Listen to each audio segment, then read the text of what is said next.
فکر نہ کرو چلو اب یہ قافلہ جا رہا ہے. حضرت بلال حبشی نے بخیر وافی سپہ سالار بن کر اس قافلے کو پہنچایا مدینے میں. اب مدینے پہنچا کے سارے لوگ مدینے والے مدینے میں لگ گئے اپنے اپنے کام. حضرت بلال پہلے دن ہی آ کے مدینہ منورہ سے باہر سرحد پہ کھڑے ہو گئے. کہا بلال ادھر کیا کر رہے ہو؟ کہا وعدہ کیا تھا یار نے آؤں گا دن ڈلے. نبی پاک علیہ السلام نے وعدہ فرمایا تھا میں آؤں گا. اب میرا تو کام ہے نبی پاک کا انتظار کرنا، استقبال کرنا. حضرت بلال روز انتظار کر. رسول پاک تشریف لے آئے. حضور حکم کیا ہے؟ فرمایا مسجد بنانی ہے. مسجد ایک قباء بن رہی ہے. تو سب مزدوروں سے زیادہ کام حضرت بلال نے کیا. مسجد نبوی کی تعمیر شروع ہوئی تو سب سے زیادہ کام حضرت بلال نے کیا. مسجد بن گئی. اب جناب اذان کا معاملہ شروع ہو گیا. مسلمانوں کو نماز کے لیے کیسے بلائیں؟ ایک صحابی کہنے لگے حضور ہم اوپر آگ جلایا کریں گے، جب آگ جلے گی تو لوگوں کو پتہ چلے گا نماز کا وقت ہو گیا. ایک نے کہا ہم بڑی تف منگواتے ہیں، تف کو جائیں گے، نماز کا وقت ہو گیا. حضور نے فرمایا جاؤ صبح فیصلہ کریں گے. رات صحابہ سوئے. حضرت عبداللہ ابن زید رضی اللہ تعالیٰ عنہ اور حضرت عمر فاروق رضی اللہ خواب دیکھتے. خواب میں کوئی اذان پڑھ رہا ہے، اللہ اکبر اللہ اکبر اللہ اکبر اللہ اکبر.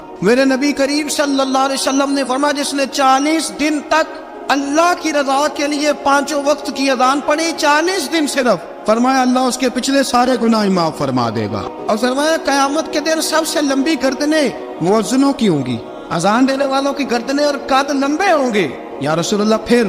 فرمایا وہ لائن بنا کے جنت میں جائیں گے. فرمایا جب مؤذن جنت میں جا رہے ہوں گے تو سب سے آگے آگے میرا بلال ہوگا، مؤذنوں کا قائد اور لیڈر میرا بلال ہوگا، حضرت بلال حبشی رضی اللہ تعالیٰ عنہ. اب آذان کوئی کہنے لگا یہ کرے، کوئی کہنے لگا وہ کرے. اب حضرت عمر خواب دیکھتے ہیں کوئی اذان پڑھ رہا، عبداللہ ابن زید خواب دیکھتے ہیں کوئی اذان پڑھ رہا. اب جب یہ آئے آ کے سویرے حضور کو خوابیں سنائی. حضور اس طرح سے اذان پڑھی ہے. فرمایا جس طرح کی تمہاری خواب ہے نا اسی طرح میرے اللہ کی رضا بھی ہے. حضور اذان پڑھے گا کون؟ فرمایا بلال پڑھے گا. حضرت بلال کی آواز میں لکنت تھی. اشہد نہیں کہتے تھے، اسحد کہتے تھے، لکنت تھی. حضور نے فرمایا بلال کا اسعد بھی اللہ اشہد بنا کے قبول فرماتا ہے. لوگوں نے کہا حضور بلال اذان پڑھے گا؟ حضور نے فرمایا انشاءاللہ یہی پڑھے گا. حضور نے حضرت بلال کو اب اصحاب صوفہ میں پڑھتے بھی تھے، باقاعدہ علم بھی حاصل کرتے تھے، نبی پاک کے پاس تعلیم حاصل کرتے تھے حضرت بلال حبشی.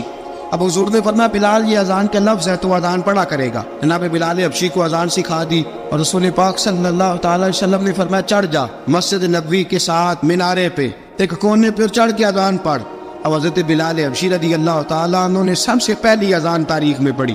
2 مرتبہ حضرت بلال اذان نہیں پڑھ سکے جب تک رسول پاک موجود ہے. 2 مرتبہ. ایک مرتبہ تو مدینہ منورہ میں کسی وجہ سے حضرت بلال اذان نہ دے سکے. ایک مرتبہ تبوک سے واپسی پہ سو گئے.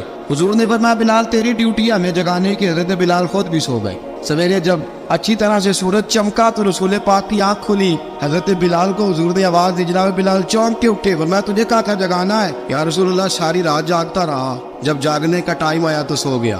میں نے کہا میں ذرا کمر سیدھی کر لوں. حضور بس لیٹا ہی تو آنکھ لگ گئی. ٹیک لگائی ہے بس میں نے، پتھر کے ساتھ آنکھ لگ گئی. حضور نے فرمایا چلو پڑھو اذان. حضرت بلال نے اذان پڑھی اور سورج چمکتے میں رسول پاک نے نماز ادا فرمائی. حضرت بلال حبشی نے ہمیشہ اذان پڑھی، ہمیشہ. نبی کریم صلی اللہ تعالی علیہ وسلم کے صحابہ ایک دن حضرت بلال سے کہنے لگے بلال تو ساری زندگی اذان پڑھتا رہا، مزہ کب آیا اذان پڑھنے کا؟ مزہ کب آیا؟ حضرت بلال کہنے لگے ایک اس دن جس دن مجھے حضور نے اذان سکھائی تھی بڑا لطف آیا تھا حضور سے اذان سیکھنے کا. اور فرمایا ایک اس دن مجھے مزہ آیا جب میں نے کعبے کی چھت پہ کھڑے ہو کے اذان پڑھی ہے. حضرت بلال فرماتے ہیں سارے کافر زمین پہ کھڑے تھے گردنیں جھکائے، اور میرے مصطفیٰ کریم جب کسوا نامی اونٹنی پہ بیٹھے تھے نا اور میں اذان دے رہا تھا تو میں آج بڑا راضی تھا. میں کہہ رہا تھا یا اللہ کیا بات ہے، آج تو نے میرے حبیب کو کتنی عزتوں سے نوازا ہے. حضرت بلال حبشی خود بخود لوگوں سے قرضہ لے لیتے تھے. حضور کو تکلیف ہی نہیں. بخاری مسلم بتاتی ہے خود بخود قرضے لے لیتے تھے، خود بخود. نبی پاک کو تکلیف ہی نہیں دیتے تھے. کام کاج ہے، مہمان آ جا رہے ہیں ان کی خدمت کر دی ہے. بلال نے خود ہی قرضہ اٹھا لیا. قرضہ اٹھا کے خود بخود حضرت بلال سودا لے آئے. سودا لا کے جناب بلال نے پکا دیا. ایک دن ایسا بھی آیا بخاری شریف کے لفظ ہے کہ جن کے قرضے دینے تھے وہ کہنے لگے بلال سے میرے قرضہ دو ورنہ تجھے لے جائیں گے، بکریاں چرانی پڑیں گے. حضرت بلال حبشی رضی اللہ تعالیٰ عنہ نے حضور کی خدمت میں عرض کی کہا اگر کوئی بندوبست ہو گیا تو ٹھیک ہے ورنہ میں تو سویرے بھاگ جاؤں گا، میں شام چلا جاؤں گا، پیسے آ گئے تو مجھے پیغام بھیجنا آ جاؤں گا. سویرے فجر سے پہلے حضور نے پیغام بھیج دیا. فرمایا بلال تیری مدد کے لیے اللہ نے 3 اونٹنیاں سامان کی بھیج دی ہے۔ حضرت بلال حبشی رضی اللہ تعالیٰ عنہ نے سارا گھر کا کام کاج خود سے سنبھال لیا تھا۔ ایک دن غائب ہو گئے حضرت بلال اذان دے کے، فجر کی اذان دے کے، ایک دن فجر کی اذان دے کے غائب نہیں ہونا چاہیے، مؤذن کو اذان دے کے اسے مسجد میں پھر رہنا چاہیے۔ حضرت بلال حبشی رضی اللہ تعالیٰ عنہ اذان پڑھی، غائب ہو گئے۔ صحابہ ڈھونڈ رہے ہیں بلال کی طرح اقامت پڑھے، حضور نے فرمایا ٹھہر جاؤ، بلال آئے گا تو اقامت پڑھے، بلال آئے گا تو، حضور نے فرمایا بلال آئے گا تو اذان پڑھے گا۔ اب سب صحابہ خاموش ہے کہ بلال جاتا نہیں، کام بھی اس کا کوئی ایسا نہیں۔ حضرت بلال دوڑے آئے، جلدی دوڑے آئے۔ رسول پاک صلی اللہ علیہ وسلم نے سوال ہی نہیں کیا کہ بلال تو کدھر سے آیا ہے، فرمایا آ گئے ہو؟ حضور آ گیا ہوں، پڑھو اقامت پڑھی، جماعت ہو گئی۔ اب صحابہ کرام علیہ رضوان حیران ہے کہ حضور نے پوچھا ہی نہیں اور بلال آیا بھی دیر سے۔ حضرت جناب سیدنا صدیق اکبر، جناب مقداد، جناب سلمان فارسی، چند صحابہ نا حضرت بلال کو لے کے کون ہے بلال تو کدھر تھا؟ راز کی کوئی بات ہے جو بتاتا نہیں، کدھر تھا؟ حضرت بلال رضی اللہ تعالیٰ عنہ کی آنکھوں میں آنسو آ گئے، رو پڑے۔ کہ بلال کوئی گہری بات ہے، بتا معاملہ کیا ہے، روتا کیوں ہے؟ حضرت بلال حبشی رضی اللہ تعالیٰ عنہ فرمانے لگے جب حضرت خدیجہ الکبریٰ گھر میں چکی پیستی تھی، تھک جاتی تھی نا تو میں مدد کرایا کرتا تھا۔ کتنے دن بیت گئے، جب فجر کی اذان دینے کے لیے گزرتا ہوں تو حضرت فاطمہ الزہرا کے بچے روتے ہوتے ہیں۔ فرمایا میں نے حضرت فاطمہ کو گود میں کھلایا ہے، مجھے اپنے محبوب کی شہزادی سے بڑا پیار ہے۔ کئی دنوں سے حضور کی خدمت میں عرض کر رہا تھا یا رسول اللہ کو مہربانی فرمائے۔ حضور نے رات پیغام بھیجا ہے سیدہ فاطمہ کو کہ بلال جب آئے تو پردہ کر کے اندر چلی جایا کر۔ حضرت بلال فرماتے اذان دے کے گیا تھا حضرت فاطمہ کے گھر، میں نے کہا محبوب کی بیٹی ذرا پردہ کر لے، تو بچوں کو دودھ پلا، میں تیری چکی پیس دیتا ہوں۔ حضرت بلال حبشی کی آنکھوں میں آنسو رو رو کے بتلاتے، فرمایا سیدہ طیبہ طاہرہ حضرت فاطمہ الزہرا، میرے حبیب نے پتہ کیا فرمایا؟ فرمایا جس نے فاطمہ کو راضی کیا اس نے تو مجھے راضی کیا۔ حضرت سیدنا بلال حبشی فرماتے میں نے چکی پیسی اور میں تمہیں کیا بتاؤں، میرے محبوب کی بیٹی نے مجھے بڑی ہی دعائیں دی ہیں، انہوں نے مجھ پر بڑا ہی اظہار محبت فرمایا ہے۔ فرمایا میں آذان سے لے کر جماعت تک لوگ تسمیاں رولتے ہیں، لوگ قرآن کی آیات کی تلاوت کرتے ہیں، آذان سے لے کر جماعت تک لوگ مختلف قسم کے اذکار میں مشغول ہوتے ہیں۔ فرمایا میرا ذکر سنو، میری تلاوت سنو، میرا وظیفہ سنو، میں آذان سے لے کر جماعت تک محمد عربی کی بیٹی کی خدمت کرنے چلا جاتا ہوں۔ رسول پاک صلی اللہ علیہ وسلم کی شہزادی کی چکی پیس کے آیا۔ حضرت بلال نے اس انداز میں، بدر کی جنگ لگ گئی، حضرت بلال کے ہاتھ میں تلوار ہے، کہا میں لڑوں گا، پورا جہاد کروں گا۔ امیہ بن خلف جو بڑا مارا کرتا تھا نا، وہ دوڑ رہا تھا اپنے بیٹے کو لے کے، آگے کچھ صحابہ کھڑے تھے، وہ قریب سے گزرنے لگا، حضرت بلال نے فرمایا ذرا پکڑنا امیہ کو، یہ مجھے مارا کرتا تھا، ذرا پکڑنا، نہ جانے نہ دینا۔ امیہ کو صحابہ نے روکا، حضرت عبد الرحمن ابن عوف نے پکڑ کے کچھ زور سے گھونسا مارا، ادھر جا کے گرا۔ حضرت بلال تلوار لے کے کھڑے ہیں امیہ کے سر پہ، کہا امیہ میں تجھے نہیں کہا کرتا تھا اللہ میرے مصطفیٰ کو بڑی عزت عطا فرمائے گا، میں تجھے نہیں کہا کرتا تھا کہ خدا ہمیں غلبہ دے گا، هو الذی ارسل رسولہ بالہدی ودین الحق لیظہرہ علی الدین کلہ، میں نہ کہا کرتا تھا کہ اللہ اس دین کو ہر دین پہ غلبہ دے گا، اور میں دیکھ اللہ نے ہمیں عزت دی تھی، دیکھ تو ذلیل کر دیا گیا۔ حضرت بلال نے مارا، گردن اڑا دی۔ حضرت ابوبکر صدیق پیچھے دیکھ رہے تھے، دوڑے ہوئے آئے، کہا بلال مبارک ہو، بلال مبارک ہو، آج تو تیرے سارے بدلے پورے ہو گئے۔ حضرت بلال نے سجدہ شکر ادا کیا۔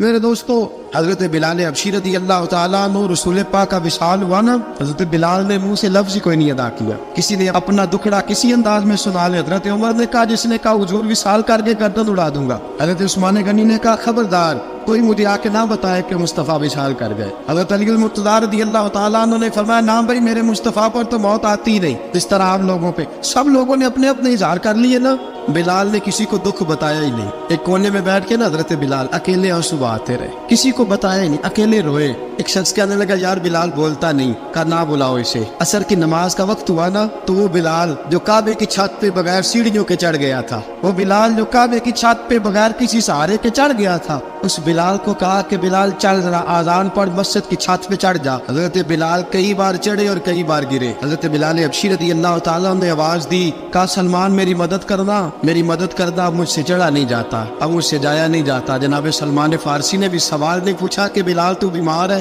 یہ نہیں پوچھا۔ حضرت بلال کو دو چار صحابہ نے اٹھایا، چھت پہ پہنچایا، بلال نے اذان شروع کی۔ جب کہا اللہ اکبر اللہ اکبر، وہ آواز جس میں بڑا سوز ہوتا تھا، بڑی درد، بڑی بلندی ہوتی تھی، بڑا جوش خروش ہوتا تھا، آج وہ آواز دب گئی۔ جب بلال نے کہا نا اشہد ان لا الہ الا اللہ، حضرت بلال رضی اللہ تعالیٰ عنہ نے تھوڑی دیر روک کے سانس لیا. جب کہا نا اشہد ان محمد الرسول اللہ، جو سارے چپ کھڑے تھے نا ان میں سے ایک بابا رو پڑا، اس کا نام ابو بکر صدیق تھا. جب حضرت ابو بکر صدیق کی آنکھ میں آنسو آیا تو حضرت بلال چھت کے اوپر زمین پہ گرے اور کہا ابو بکر یہ ڈیوٹی کسی اور کی لگا دے، یہ ڈیوٹی کسی اور کی لگا دے، اب میری روح اجازت نہیں دیتی، مصطفیٰ کریم کے بعد مجھ سے اذان نہیں پڑھی جائے گی. آپ نے واقعہ سن رکھا ہے کہ ایک بار صحابہ نے بلایا، دوبارہ آئے، حضور خواب میں ملے، کہا بلال تو آتا کیوں نہیں؟ بلال چھوڑ کے چلے گئے تھے. فرمایا اب میرا یہاں دل نہیں لگتا. ملک شام کے شہر حلب میں چلے گئے تھے، چھوڑ دیا تھا مدینہ منورہ. اب میری نگاہوں میں جچتا نہیں کوئی، جیسے میرے محبوب ہیں ایسا نہیں کوئی. حضور خواب میں ملے، آئے مدینے، حضرت بلال آخری بار. لوگوں نے کہا اذان پڑھو، کہا مجھے وہ اذان بھول ہی گئی ہے جو مجھے مصطفیٰ کریم کے زمانے میں پڑھا کرتا تھا، مجھ سے نہیں پڑھی جاتی، نہ مجھے کہو، میں کیسے پڑھوں؟ امام حسن اور حسین نے آ کے دامن تھاما نا تو کہا بیٹا میں تمہاری نانی کا بھی نوکر رہا ہوں، میں تمہاری ماں کی چکی بھی پیستا رہا ہوں، مجھ سے کوئی فرمائش نہ کر ڈال، میں نے نوکری کی ہے اور مجھے اگر اللہ نے توفیق دی تو میں تمہارے بچوں کے پیر بھی دھویا کروں گا. لیکن امام حسن رضی اللہ تعالیٰ انہوں نے فرمایا بلال ایک بار تو اذان سنانی پڑے گی. سنائی بلال نے اذان. کوئی گھر مدینے میں ایسا نہیں تھا جہاں سے رونے کی آواز نہ آئی ہو. حضرت عمر فاروق رضی اللہ تعالیٰ عنہ اپنے زمانے میں شام گئے، جناب بلال حبشی رضی اللہ تعالیٰ عنہ سے کہا کہ اذان پڑھو. حضرت بلال نے فرمایا میں پڑھ ہی نہیں سکتا. بڑی ہمت کے بعد اذان پڑھی اور جناب بلال نے کہا تم اگر روئے نہ تو میں اذان پڑھوں گا. رونا نہ وعدہ لے لیا. حضرت عمر تو نہ روئے لیکن معاذ ابن جبل نے رونا شروع کر دیا. جب معاذ ابن جبل روئے تو پھر عمر بھی روئے، جب عمر روئے تو پھر بلال بھی روئے. وہ اذان اشہد ان لا الہ الا اللہ تک گئی. رسول پاک کے بعد پھر اذان اس سے آگے بڑھ نہ سکی.